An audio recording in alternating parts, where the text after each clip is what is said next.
Chris Jericho is destroying his legacy with his current AEW run and desperately needs some time off. This past weekend on the Dynasty PPV, Jericho wrestled and for some reason defeated Hook, and during this match received retire and go home chants. The AEW fans completely reject him.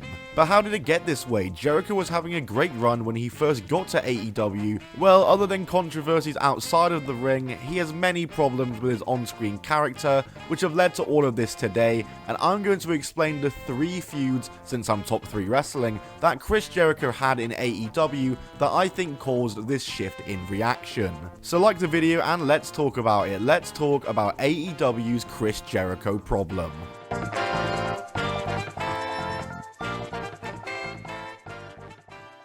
Whatever you think of Eddie Kingston, he is the top guy in AEW, and that's whether you like it or not. But perhaps his rise to the top maybe could have came a little quicker and gone a little smoother hadn't it been hindered by the feud he had with Chris Jericho. Chris Jericho and Eddie Kingston began feuding during the build-up to Revolution 2022, as Kingston was fresh off his feud with CM Punk, which was some of his and CM Punk's best work in AEW, and of course Punk got the win, but both men got over from it, and Kingston perhaps needed a big win following his loss, so thus entered Chris Jericho. The feud was centered around Jericho thinking that Kingston isn't in the same league as him and brushing him off due to him just being an independent wrestler, a common theme for Kingston's feud in AEW and something we saw in his feud with CM Punk. However, the one thing missing from these feuds was Kingston getting the win and thus proving that he wasn't just an indie bum like his rivals claimed he was, but that would change in this match with Chris Jericho at Revolution, because this was a pretty decent match here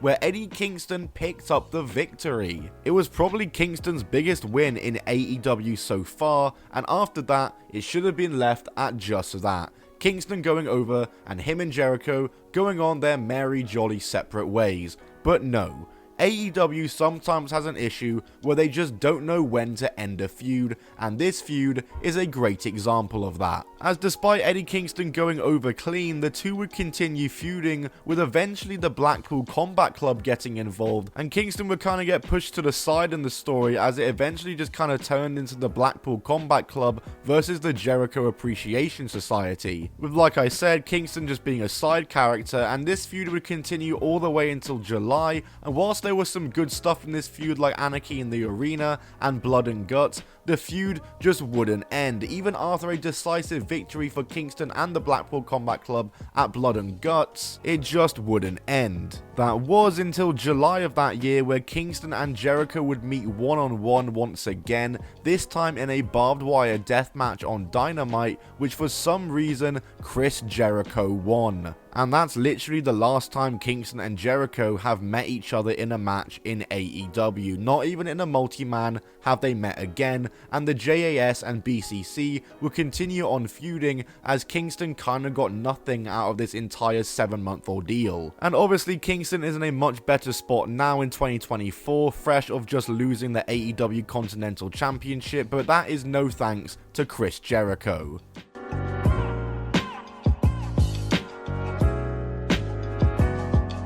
The Chris Jericho and Don Callis storyline is another case of a storyline that nobody wanted to see from the start, just lasting forever. In August of 2023, the Jericho Appreciation Society would fall apart after Jericho would seemingly start going into business with Don Callis, who was trying to recruit him. And it led to a weird segment on TV where Chris Jericho managed to anticipate Callis turning on him, and so wouldn't end up officially joining up with Callis, as instead it would be Will Ospreay, as well as Konosuke Takeshita, Powerhouse Hobbs, Sammy Guevara, and later Kyle Fletcher, who would join up with Callis to form the Don Callis family. And it would lead to Jericho facing Will Ospreay at All in London, and this match was a great refresh for Jericho. It was an awesome match, one of the best of the night, and one of Jericho's best matches in a while, with most importantly, Will Ospreay getting the win and going over. And like always, that should have just been the end of that and we can go our separate ways with Jericho and the Callis family, but like always, No, we can't. Because instead, this feud would continue and would actually get Jericho going to Japan to Takeshita's home promotion of DDT to beat him in questionable booking, and then loads of other guys getting dragged into the storyline, such as Kenny Omega, who would enter into the picture given his past history with Don Callis, and would shockingly align himself with Chris Jericho as they dubbed themselves the Golden Jets, aka the tag team that nobody asked for. Other people that got dragged into this feud include Paul White, as we saw a Jericho reunion, which I actually really liked, not gonna lie, and also Kota Ibushi, as the Golden Jets and Kota Ibushi would then be defeated by the Callis family in a forgettable match at wrestled. And it seemed like this feud that did nothing for anybody was finally over. But for whatever reason, the Golden Jets would stay together and continue teaming, and they were actually set to challenge for the AEW tag titles after they earned the right by beating the Young Bucks at Full Gear 2023,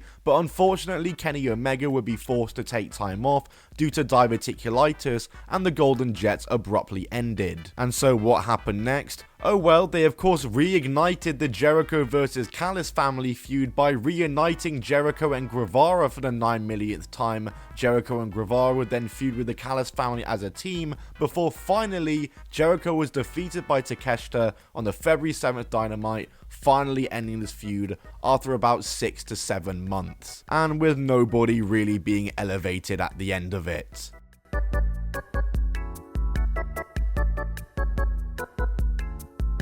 And that of course brings us to where we are now with the Jericho and Hook arc that we are on in AEW at the moment. After reviving his Lionheart persona in February 2024, Chris Jericho would pick Hook as his new young talent to lurk around. The feud kicked off after Chris Jericho attempted to become a mentor to Hook, recognizing his potential and him being a rising young talent. They teamed up in a match against the Gates of Agony and picked up the win, and agreed to face each other the next week on the 20th of March Dynamite episode. And in this match, Hook would go over and would defeat Chris Jericho, a pretty big win for Hook to be fair, but I think you already know what I'm about to say. This is where it should have ended, with Hook getting the win over Jericho and both guys going on to the next. But of course, that did not happen, as Chris Jericho would stay around Hook and continue to try win him over as a mentor, with the two even continuing to team up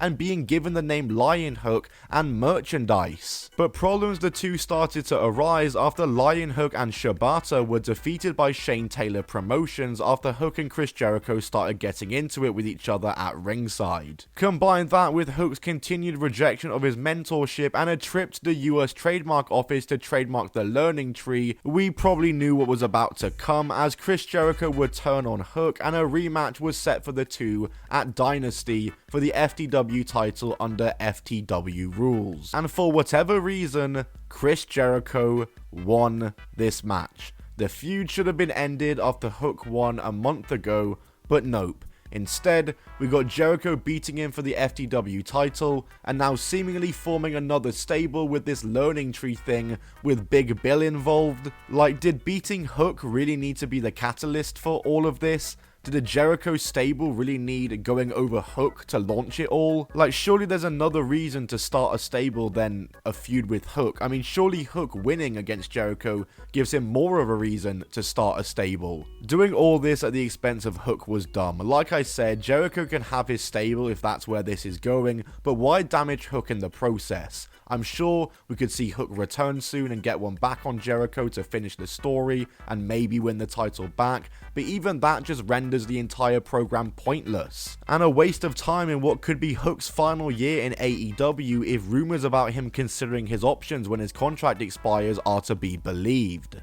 All in all, I think Jericho is still valuable to AEW, he always will be, he's a legend, but the way he's been booked is hurting his legacy and he needs some time off, as right now he is not perceived well by the AEW fans. An ex-WWE legend will always have value, like I said, but right now, he's not doing anything in AEW that is benefiting or elevating anyone. Thanks for watching this video, guys. If you did enjoy, then smack the like button for more wrestling content, and then subscribe to be the first to see that wrestling content. I'll see you all in the next video. Goodbye, and keep on rolling.